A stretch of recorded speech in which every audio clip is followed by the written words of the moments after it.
Lego Batman is sad, lonely, and gay? Yes, that's the right way to read the title of this video. Anyway, look at this clip. There is no us. Batman and Joker are not a thing. I don't need you. Wait for it. I don't need anyone. You mean nothing to me. Now, if that looked like a high school guy breaking up with a high school girl and that high school girl then being sad because of said breakup, but instead of a guy in high school, it's Batman, and instead of a girl in high school, it's Joker, that's because that's exactly what it is. I don't know how to break it to you guys, but Lego Batman movie is gay. Like, explicitly fucking gay, bro. I don't know how this shit was even marketed to kids, because the dynamics between Batman and Joker in this film is very similar to that of an emotionally distant fuckboy and a clingy ex-girlfriend. It's weird. It's so fucking weird. I saw this movie when it came out in cinemas in 2017, and my 15-year-old brain definitely didn't pick up on all this blatant homoeroticism. Yes, I was 15 and I paid money to see a Batman cartoon in cinemas. Last year I was 22 and I paid good money to watch a Spider-Man cartoon in cinemas as well. I like cartoons, bro. Get off my dick. The intense bromance aside, this movie is also very funny, which makes sense because Batman is an intrinsically sad and lonely character, and they make that his core character trait in this film. He's so sad that he actively denies that he's in a homoerotic relationship with the Joker for half the film, then gets visibly jealous and emotional when Joker starts playing hard to get later on in the film. And because he's so sad and actively perpetuates his own self-imposed loneliness by pushing everyone away, he hides his misery with jokes. Just a whole lot of jokes. Jokes out the fucking wazoo, some would say. I mean, you don't even get to breathe before they start ramming you in the rear with all these fucking jokes. Pause, because the movie starts out with Batman doing a voiceover as the opening credits are rolling in, and he's just demolishing the fourth wall with enough self-referential humor to fill 4 Deadpool movies. DC, the house that Batman built. Yeah, what, Superman? Come at me, bro. Yeah, so you hear that and you immediately know what type of movie you're about to get. Okay, so, big elephant in the room. Obviously, I'm a straight black nigga from Nigeria with a predominantly American male audience, so I have no business talking about homoeroticism in media. Funny story, this video actually started out as an essay about how Lego Batman is the only good Batman movie on the big screen. Subscribe to my Patreon, by the way, to get a complete color-coded breakdown of all my video scripts, the ability to vote on which video I make next, and a uniquely personalized name tag besides your name at the end of all my videos. I was watching this film while writing my original essay, only for me to get 10 minutes into the movie and discover there's a little bit of tension between my boy Batman and Joker over here. So here we are, and seeing as how I like girls a lot, like a whole lot, we'll approach this analysis through the lens of a completely straight adult male. So to my less heterosexual viewers, get ready for the most testosterone fueled queer analysis you have ever seen. And to my fellow straight niggas, don't worry, this video has enough pauses and no homos to fill 10 college frat houses. So I got you. Now let's begin. The movie starts out and we're introduced to Joker as he's trying to hijack a plane filled with dangerous explosives with the help of a busload of A to C tier Batman villains from all corners of the city. He's threatening to blow up Gotham unless the mayor surrenders the city to him. Meanwhile, Commissioner Gordon and the police department are trying to reach out to Batman for help, but he's not responding. So, with a bomb literally about to go off and take the whole city with it, the mayor opts to surrender. She goes to meet Joker for negotiations and boom, it's Batman! Bro takes off his mayor mask, Mission Impossible style, only to reveal another mask underneath. How did he hide his big ass cowl and long ass bat ears under a regular human's face? Don't know, don't care, Batman's here. Let's go! He obviously tears through all the low tier villains because he's Batman, he's got all the gadgets, and most of them are all just regular guys with gimmicks if you think about it. How is he beating all of you again? All the while, Joker is worried about how the low tier villains are making him look bad in front of Batman. Get it together, guys! You're making me look bad in front of Batman! So, this is where it starts, Joker's obsession with Batman. And just for the record, this isn't particularly a new thing in the Batman mythos. The Joker can't survive with Batman. This is known. Even The Dark Knight, a movie that came out almost 10 years prior, had strong elements of this at the center of their Joker-Batman dynamic. Then why do you want to kill me? I don't want to kill you. What would I do without you? Oh! You complete me. That escalated quickly. You see, unlike other criminals that want either revenge, money, power, big booty bitches, or a combination of all four, the Joker simply wants chaos. Pure, unadulterated, calculated, unhinged chaos. He's a psychotic lunatic who schemes and calculates every step of every move he makes, then plays it off like he's just reacting to what's happening. Batman is the order to his chaos, and he gets high off the thrill of their back and forth. You can almost see the subtle joy behind his eyes whenever Batman arrives, because finally his life has purpose again. He won't kill Batman because he completely complete him on a metaphysical level, and Batman won't kill him because of his dumbass code. Batfleck is low-key highly misunderstood for breaking that particular code, but y'all ain't ready for that conversation. Joker is a sad, lonely madman with no real end goal besides making the whole world see how easy it is to become as crazy as he is after just one bad day. And Batman is essentially his everything. Without Batman, there wouldn't be a Joker because then he would have nobody to play with. Pause. And nowhere is Joker's obsession with Batman made more evident than in the Lego Batman movie. They just took that distinct obsessive character trait and turned it up a bit, just a little bit. There is no us. Batman and Joker are not a thing. You mean nothing to me. So now it looks like Joker wants a special relationship with Batman. Again, fucking pause. Anyway, Batman defeats most of the villains and the rest run off because the bomb is about to go off. Joker and Batman have a 1v1, then Joker, not wanting to get his face bashed into, tries to escape. Batman stops him with his grappling hook, then Joker gives Batman an ultimatum while simultaneously proclaiming himself to be his arch nemesis. Who's gonna defuse the bomb? It's gotta be one or the other, Batman. Save the city or catch your greatest enemy. Batman denies him, they go back and forth for a bit, then Batman says this. Then I'd say that I don't currently have a bad guy. I am fighting a few different people.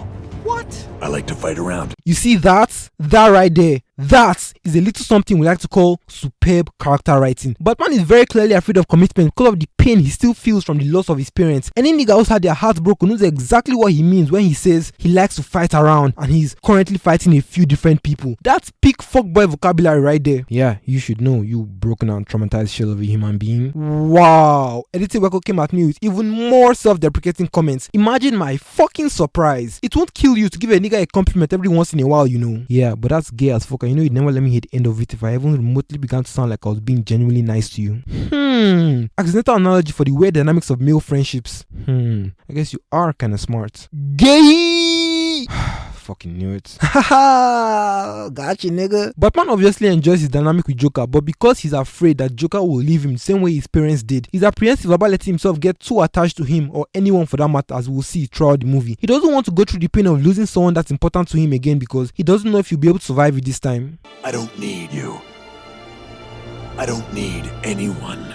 Yeah, that's called trauma, nigga. Trust me, I should know. The almighty Batman has trauma. Crazy shit. It's why he never made it official with Rachel in The Dark Knight and why he refuses to interact with anyone besides Alfred in The Batman. Which makes these moments where he looks at the dead mayor's son at the crime scene and at the funeral so much more authentic and raw because Bruce is able to empathize with the kid on a subliminal level and relate to his pain better than anyone ever could. Joker on the other hand is thoroughly obsessed with Batman to the point where even when he's got that sexy ass Harley Quinn literally waiting to jump on his meat, his dopamine levels are still completely determined by whether he's fighting Batman or not.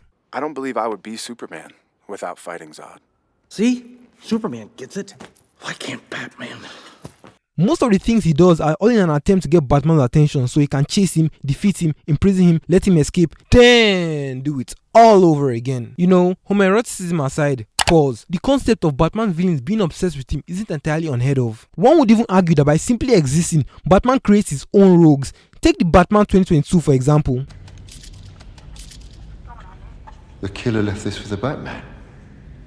The fact that the Riddler addressed so many letters specifically to the Batman proves my point. Without Batman, there is no Joker. Similarly here, without Batman, there is no Riddler. You showed me what was possible. You showed me all it takes is fear and a little focused violence.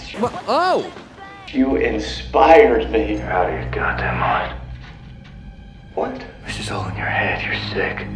Twisted. How can you say that? Batman exists, so now these guys have someone equally crazy to play with. You can see it in the weird ass smile on Riddler's face when he finally comes face to face with the guy he has been teasing from afar since the start of the movie. In fact, we see a similar distraught reaction that Lego Joker gave in the Riddler when Vampire Batman rejects him as well, after he similarly proclaimed that they are equals and had a lot in common. You think you'll be remembered? You're a pathetic psychopath. Begging for attention.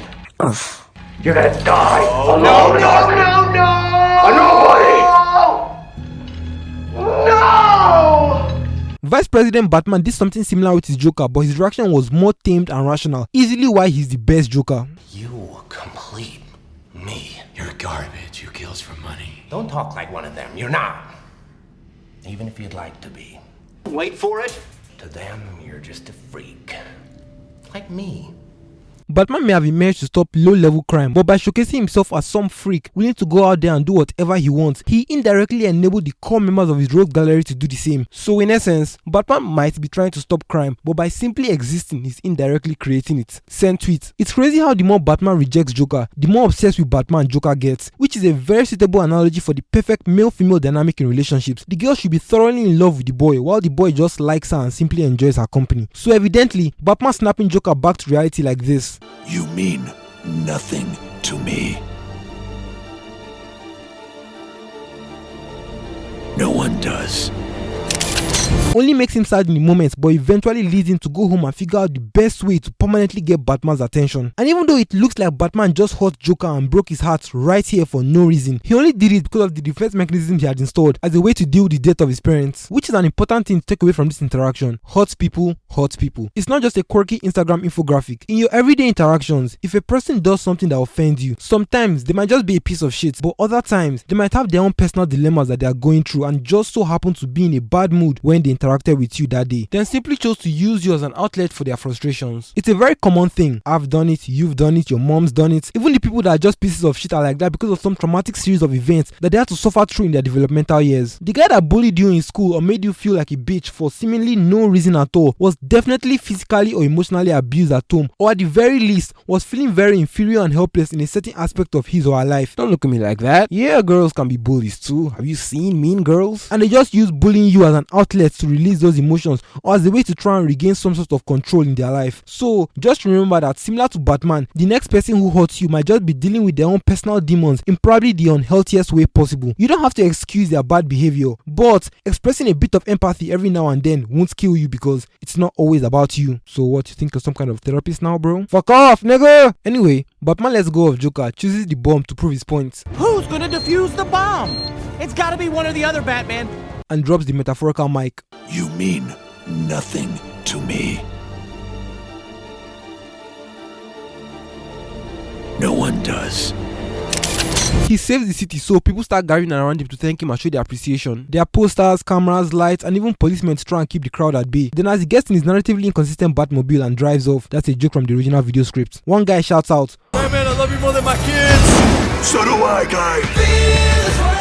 Which is just great because the movie portrays Batman as some sort of modern day celebrity that everybody is obsessed with. This will come in handy later when we try and break down just how sad the movie wants us to know Batman really is on the inside. On his way home, Batman stops at an orphanage to show some love to his fellow orphans and, you know, flex. We meet who I assume is Dick Grayson for a bit, then he zooms off.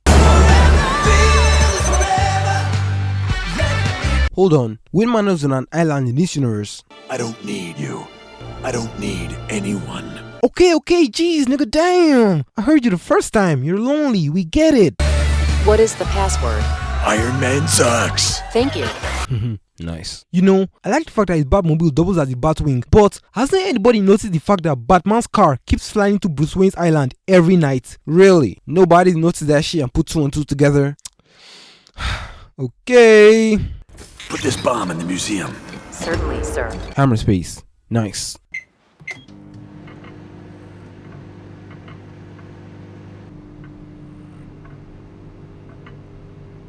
A few moments later.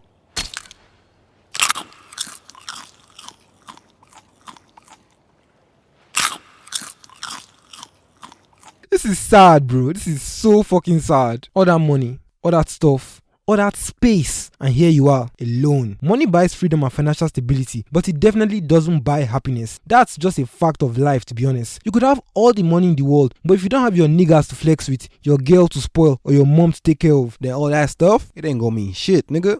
Oh, wait. Hey, which one is, Okay.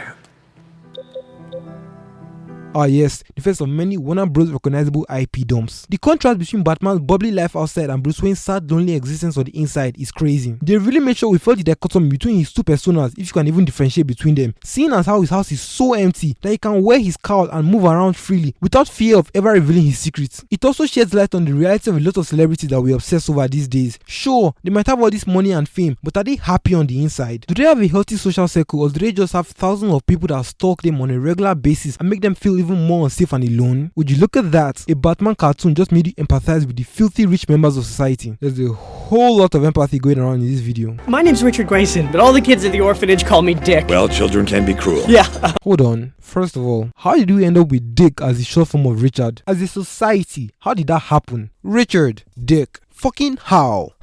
Y'all think I'm weird. So, in a twisted turn of events, because Joker found out about the Phantom Zone from Superman on TV, he publicly surrenders at Commissioner Gordon's retirement party. And the way he does it is funny as well. He plays it off like he's this toxic ex-girlfriend who's trying to show the guy what he's missing by playing hard to guess and coming off like she doesn't need him anymore. Meanwhile, this whole stunt is just a desperate attempt to get the guy's attention. I'm off the menu. You won't get to fight any of this anymore. Man, am I sorry I asked. And Batman falls for it because he immediately visibly starts trying to fight other villains while making direct eye contact with Joker. Batman, what are you doing?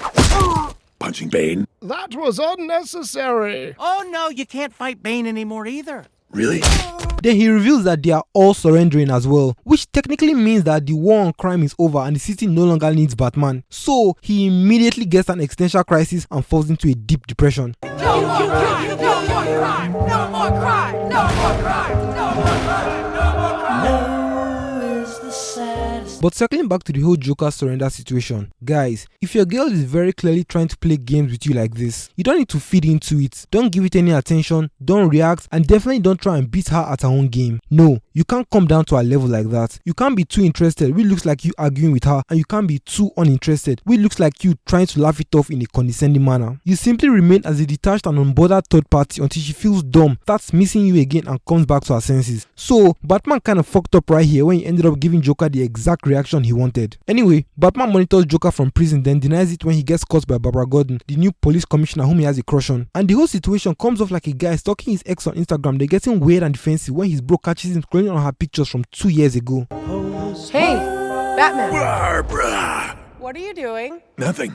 I have a very full life. Kind of weird to put Batman in this situationship with Joker and still having developed a crush on Barbara, but I guess if they had gone full homo, it would have been way too on the nose. No homo. Harley Quinn then incepts the idea to put Joker in the Phantom Zone. The Phantom Zone projector is protected in Superman's fortress, so he needs someone nimble enough to sneak in and get it out. Luckily for him, he accidentally adopted Dick back in the retirement party while he was busy swooning over Barbara. One. Oh my. Hi, Dad. I just died on your arms tonight. So now we have our Robin and the road to Batman's redemption from loneliness begins. Come on, Batman, let's get grooving. I could only look you in the eyes right now. He was apprehensive about the whole thing at first, but because he really wants to get back to playing with Joker, big pause, and Alfred practically forces him to spend time with his new son Dick. He uses him for the mission. Also, again, this movie is so fucking gay, bro. How is this even a kid's movie? I probably shouldn't leave until I get the thumbs up from my new old man, Bruce Wayne. Wait for it. Bruno and I decided to share custody of you. So I get a say, and your mission approved. Wait for it. A month ago I had no dads, then I had one dad, now I have two dads. Oh. And one of them is Batman. Yeah. It's raining dads. Definitely gay. Well then, if that wasn't explicit enough for you, I don't know what to tell you, my nigga. They get to the fortress and, well... Like all superheroes, Superman has 0 friends, and he spends most of his time basking in sweet, sweet isolation here at his lone palace. Wait for it. And I figured that you could probably use the company. Yikes, bro. My nigga lonely as fuck. For real, for real. Even your fucking team members don't fuck with you, bro. That's crazy. But that's okay, because he slowly starts growing closer to Robin during the heist with how proficient he is at obeying orders. By the end, he's excited and happy with how well it all went. But he's still hesitant to admit or even accept those feelings of pride for another person. They sneak into Arkham Asylum, trick Baba Gordon, beat up all the guards, and... Looks like you're going to a lot of trouble for little old me. Read my fucking mind, nigga, because what are you doing, Batman? This is textbook I miss my ex behavior. The nigga's already locked up in a maximum security prison. Just leave him alone, bro. Go make some new friends or spend some time with your adopted son. Anything. Just stop stalking this nigga, you fucking gay ass bitch. Oh, fuck. Oh no. But I don't understand his pain. We've all been there. We've all missed an ex and gone back even when we knew we shouldn't have. It's a human thing, and Batman is only human after all. So, Batman sends the Joker to the Phantom Zone. Barbara imprisons him for being a dumbass. We get to meet all the incredibly popular, very recognizable and nostalgia-inducing intellectual properties owned by Warner Bros. Why not Warner Brothers? Not now, Batman! Joker immediately convinces them to join him by promising to release them. Harley Quinn steals the projector and does just that. They easily take over the city and all Joker wants to do is immediately rub it in Batman's face. Who's the greatest villain of them all now, Batman? Like, bro, this is sad. You need to get some friends or some hobbies or something. Stop glazing another grown man's meat like this, my nigga. You have the hottest bitch in the whole DC universe. Go run some freaky back shots or something. Anything to get you off my man Bruce's dick, bro. God damn! And this goes to you guys too. If you end up turning your life around after a bad breakup, don't try and start flexing on your ex. It's not cool, it's just sad, and it's gonna make me mad. Unless you get yourself some post-breakup makeup sex, then I'm glad. But if you ain't smashing, get to dashing. There's more girls out there. You don't need to be stuck right here. So stop sliding our DMs and start spreading your semen. Okay, I'm done now. Anyway. Now all that's left for me is to rub it in Batman's bat face. The recognizable IP from Lord of the Rings tells Joker where Batman's Batcave is, so they immediately take over Wayne Manor. Alfred escapes and goes to Arkham, where he finds out that Batman had been forced to work together as a team with Barbara and Dick. So he joins them too because of the whole theme of family and team of family dynamic that the movie is trying to establish in a larger attempt to force Batman to open up. So obviously, Bruce was apprehensive towards the whole idea. Imagine my surprise. Why did you build this thing with only one seat? Because last I checked, I only had one butt. They do the whole teamwork thing for a while, fly through the city narrowly escaping Joker's new minions, survive through multiple near-death experiences, grow closer as a family and learn to work together as a team. Then they eventually defeat the big-ass, ugly, one-eyed, recognizable IP from the Lord of the Rings movies, Megatron or some shit. They land in a safe space behind Wayne Manor, which Joker has transformed into a giant circus. They're celebrating and Batman is ecstatic. He's jumping for joy and complimenting everybody on all the great work they did. Very similar to how excited and proud he was after working with Robin to steal the Phantom Zone projector. Robin finally takes that family selfie, which is a reference to when he said this earlier in the movie. Hello, family photos. He lost his parents at a very young age. I've always wanted one of those. And the picture he took is incredibly similar to the one of Bruce and his parents back in Wayne Manor, which, if you think about it, when Bruce was a child, smartphones with selfie camera capabilities shouldn't have been a thing, but whatever. Batman immediately sees this similarity and gets some trauma-induced anxiety because he realized that he has now opened himself up, allowed himself to get attached to a new family unit, and now he's scared of his childhood trauma repeating itself all over again. So he tricks them into getting the bat plane thing. I'm never going to attempt pronouncing that thing's name. Salvage what you can out of the scuttler. Scuttle, that. And sends them out of town in an attempt to protect the people he loves so they won't get hurt and simultaneously push them away so they won't hurt him. God, this shit is too well written to just be considered a kid's movie. Now that he's all alone again, he needs to go play with Joker. He needs to go stop Joker and rescue the city. Then again, my nigga Joker read my fucking mind. You've run away from every other person in your life, but I'm the one you're always chasing. Bro's spitting right now. Did you or did you not just abandon your family to go play pretend to another grown-ass man? Yeah, that's what I thought. Is this about that stupid greatest enemy thing? No, it's not. Yep. I believe you. It gets even worse when the Warner Bros. Recognizable IP characters start cheering Joker on like they are his sassy female friends or something. No, it's not. Not anymore.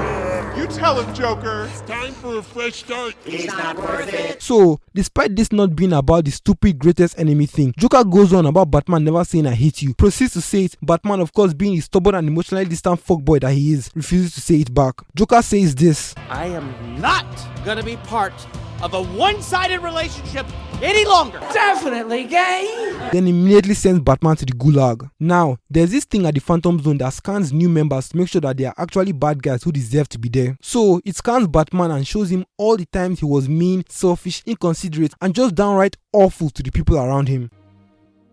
Batman, we have to stick together. Please. It even showed his initial brutal conversation with Joker, and now he realizes how much of a piece of shit he really is. You mean nothing to me. No one does.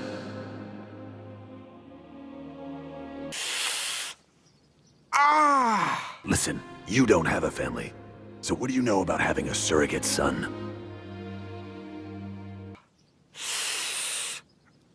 How'd I do, Dad? Mediocre. Yes! And don't call me Dad. I'm sorry. Alfred, put that kid on the next jet to the orphanage. Now, looking at this as an outside observer, it's easy to judge Batman and claim some sort of moral superiority over him for all the horrible ways he has been treating his friends and calling him a bad guy. But as the computer says, You're not a traditional bad guy. but you're not exactly a good guy either. Yeah, that's called being a regular human being. Jesus from the Bible says that no one is righteous before the Lord, no, not one. If the computer scanned any of our lives and put it on a screen the way it did for Batman, I'm sure we'd all see a compilation of moments that we are not so proud of and definitely wouldn't want to be broadcasted for other people to see. So, before we go about judging Batman for not being perfect, we need to remember that we all have evil in our hearts, and it's our duty every single day to make sure that we do more good than evil, no matter what situation we find ourselves in. Yo, nigga, that's a lot of preaching for one video, bro. You wanna relax? Hey, I don't know what to tell you, bro. I'm in a preaching mood right now. Okay. No, I was trying to protect them. By pushing them away? Well, yeah. Are they really the ones you're protecting? God damn, bro. They just psychoanalyzed my man's entire fucking situation. The Bat family make their way back to Wayne Manor, immediately gets in trouble, like literally on the precipice of death. Batman begs the computer to let him go so he can save them on the promise that he will bring back all the villains with him. So he gets back, saves them, tries to apologize, fails to apologize, almost loses them all over again. Then in another twisted turn of events, Batman actually fucking opens up. The reason I came back was the same reason I left you. I was afraid of feeling the pain you feel when you lose someone close to you.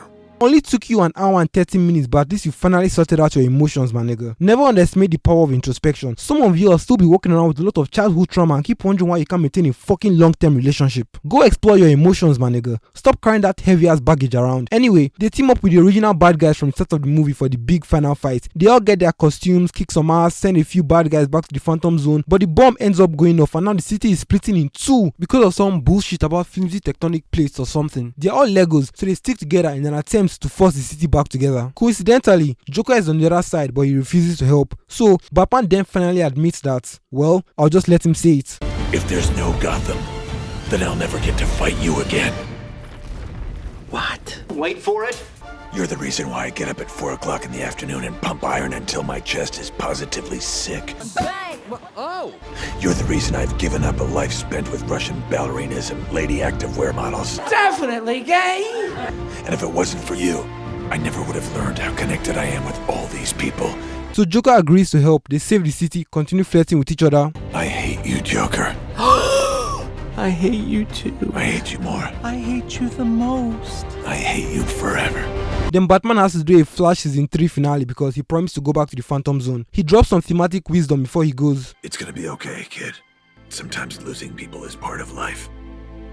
But that doesn't mean you stop letting them in. He finally lets Robin call him dad after dodging it all movie. He accepts his new family and gives Robin that hug he's been trying to get since the heist. He zaps himself with the projector, but the computer rejects him because he made amends, did the right thing, and therefore doesn't deserve to be in the Phantom Zone anymore. So, the Batplane takes Batman back to the Batcave, similar to how he arrived at the start of the film, but this time, it's not just him. He's home with his family, and I know this is a simple storytelling trick, bringing the character arc full circle by juxtaposing where he started with where he is now, while highlighting the thematic changes that he has gone through. But this shit almost brought me to tears, bro. I mean, just look at this.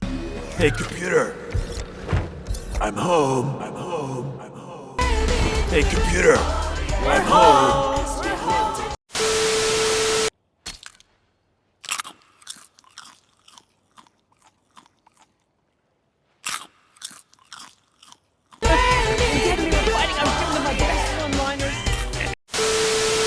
You complete me.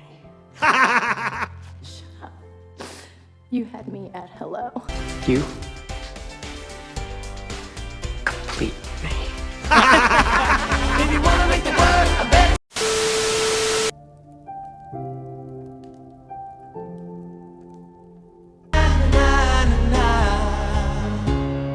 Holy family photo, Batman! I love it! And yeah, that's about it. The movie is over. Batman accepted Joker for who he is and the role he plays in his life. He overcame his trauma, resolved his inner emotional turmoil, opened himself up to the possibility of love, and stopped forcing himself to be such a sad, lonely loser all the time. You know, the thematic elements of this movie are really strong, and it's really a wholesome message that drives home the fact that you can't exist alone because you'll be sad, and you can't exist with loved ones because you might get sad one day. So, the way I see it, if you're gonna be sad either way, why not let a little love in your life before it's over? There's an old saying that goes, it's better to have loved and lost than to have never loved at all. And I used to think that that was the dumbest shit I ever heard, because the pain from love lost is unlike any other, but the joy from true love is going to be the best feeling you ever experience. Okay, look, I know I'm rambling, but what I'm trying to say is love that girl, bro. You know you want to. You can lie to yourself, but you can't lie to me, nigga. Anyway, that's it. I'm done. Later, niggas. Definitely gay.